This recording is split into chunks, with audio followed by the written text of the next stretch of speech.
everybody, thank you for tuning into my very first video blog. I've decided to call this blog The Psychic Dish. My name is Michael Mapes, and I am a psychic medium. When you think of psychics or mediums, you most likely think of women like this.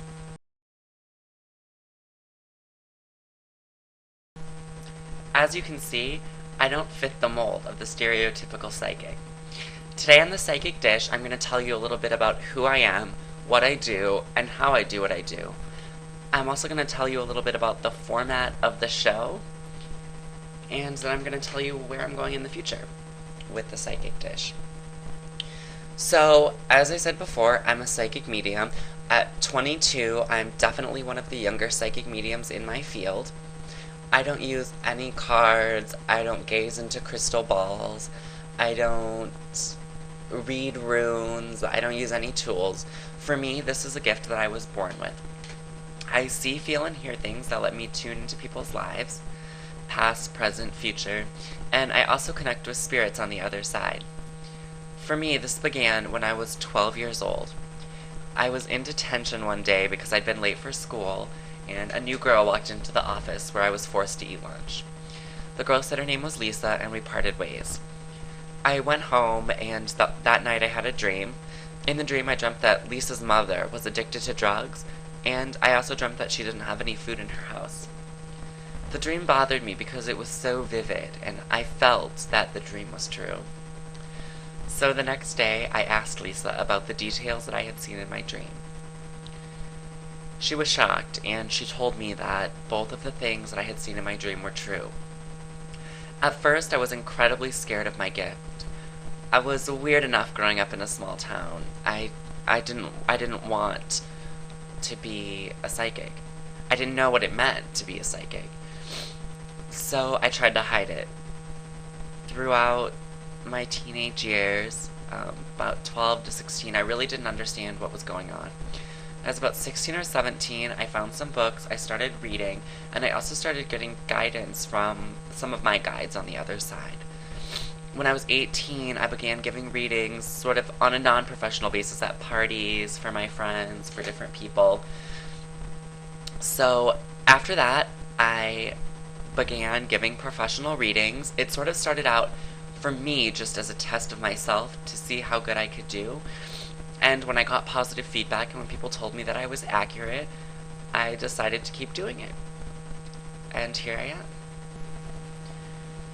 One of the main parts of my work is doing private readings. I do 99% of my readings over the phone, unless I'm on a lecture tour. I have read for people all over the world: Canada, Mexico, India, Germany, Australia, New Zealand. The list goes on. When people sit down for a reading with me, a lot of times they're scared or nervous. There's absolutely nothing to be nervous about. A reading with me is a calm and relaxing experience.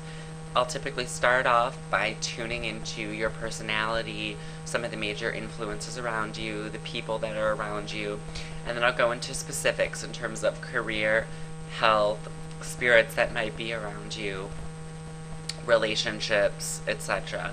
I tend to work very categorically, so my readings are very thorough.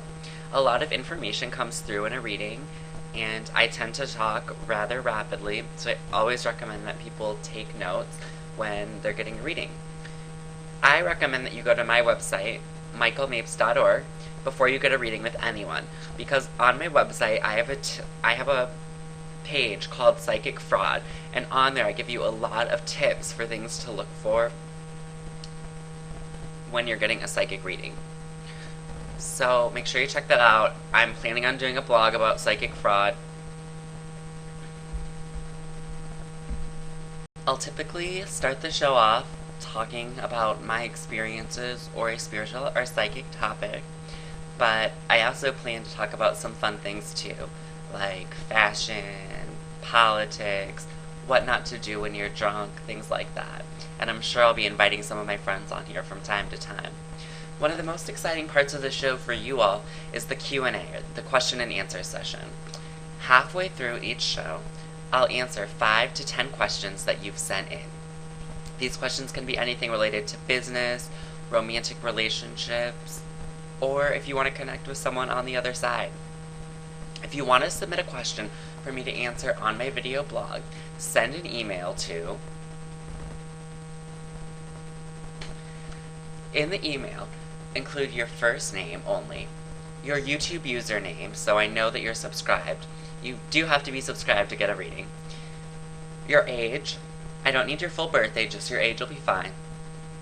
And your question. And I'll answer those on the show. I'm also going to do world predictions on my blog. In the past, I've posted these up on my website, but before they go up on my website, they are going to be posted on my video blog. I do world predictions on everything from local politics to international politics, weather, fashion trends that are coming up, and one of my favorite things to do is celebrity predictions. I make a ton of them all the time. I think that psychics have an obligation to use their gifts to make the world a better place. It sounds serious, but I believe it to be true. So make sure to check all the blogs for world predictions. That's all the time I have right now. I hope you enjoyed the first edition of the Psychic Dish. I know I did. Make sure to leave your comments, subscribe, tell your friends, all that stuff. Thank you so much for joining me. Check back frequently for updates, and I hope you all have a great day.